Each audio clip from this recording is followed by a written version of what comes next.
I am so glad you are here. It is Energy Sunday in my world. I'm Liz. Let's talk about how breath interacts with our energy fields, our minds, our emotions, even our spirituality. I'm going to go ahead and grab those comments. Hi, everybody. And try at least one or two breathing exercises in these few minutes we've got together at the moment. Breath affects how your brain works. It affects how you feel about life. It affects some of your thought processes as well.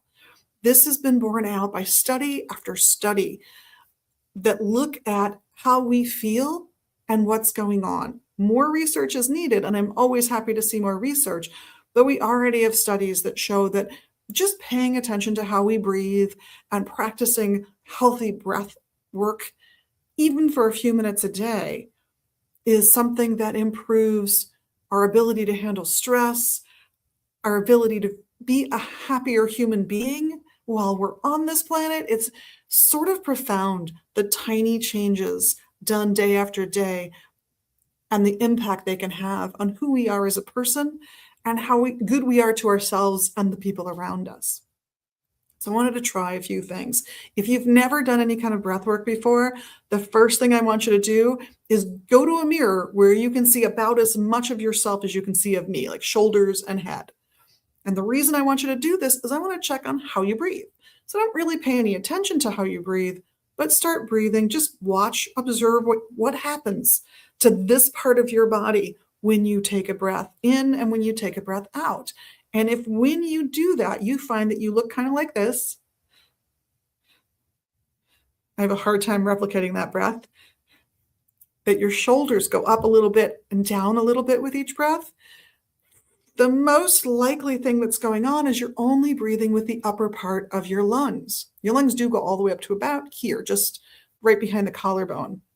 You can even find that spot because it's got some very special nerve endings there. Every major organ does, and it hurts a little extra when they get touched or signaled. But if that's how you breathe, with your shoulder going up and down, you're getting the oxygen you need to get on with your day, but you're breathing in a way that supports anxiety, that supports being stressed out. So it's not that you need to stop breathing. That wouldn't be a good idea. Instead, let's practice a different form of inhaling and exhaling. And to be honest, it's one you probably already do when you're asleep. Everyone who sleeps tends to breathe in a normal and healthy way. In fact, if you watch someone sleep, you can watch them breathe this way. Almost everyone does this. So start by putting your hands on your abdomen, the lower end of your lungs, basically, where your diaphragm sits, kind of at the bottom of your rib cage. Like if I wrap my arms around my body as I do this, I'm definitely touching the lower part of my rib cage on the side of my body. And when you breathe in and out, let that part of your abdomen rise and fall. Just take a deep breath and let it go. And if your shoulders still rise, that's okay. That's okay. It's how you're used to breathing when you're awake. But that will probably slowly stop if you spend a few minutes every day.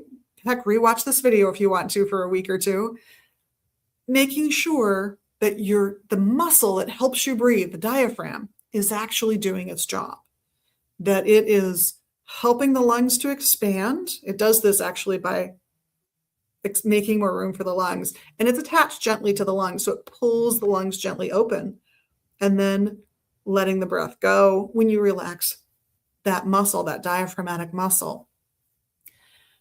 So the abdomen rises and then it falls. And if you're not sure you're doing it right, take your abdominal muscles and push in to help expel that breath. You'll find yourself breathing in a slightly more healthy way, and you might find that you even calm down or relax just a little bit just because you took 10 breaths like that. It's not a bad way to start breathing exercises. We'll talk about another breathing exercise next week. Maybe we'll get to 2 next week. I was hoping we'd do 2 or 3 today, but we're running out of time. So on behalf of myself and the rest of the crew here at Megas Books in Minneapolis, thank you so much for being your amazing, magical you. We, all of us, we love that about you. And of course, we appreciate the little magical things you can do right here in social media land. I know you know what they are. Go ahead and click that little like button. You got a second, you can do it. And in the meantime, have an amazing week. And I hope to see you here again very soon, whether we're seeing you online, here at the shop, even at the website, magisbooks.com. In the meantime, blessed be.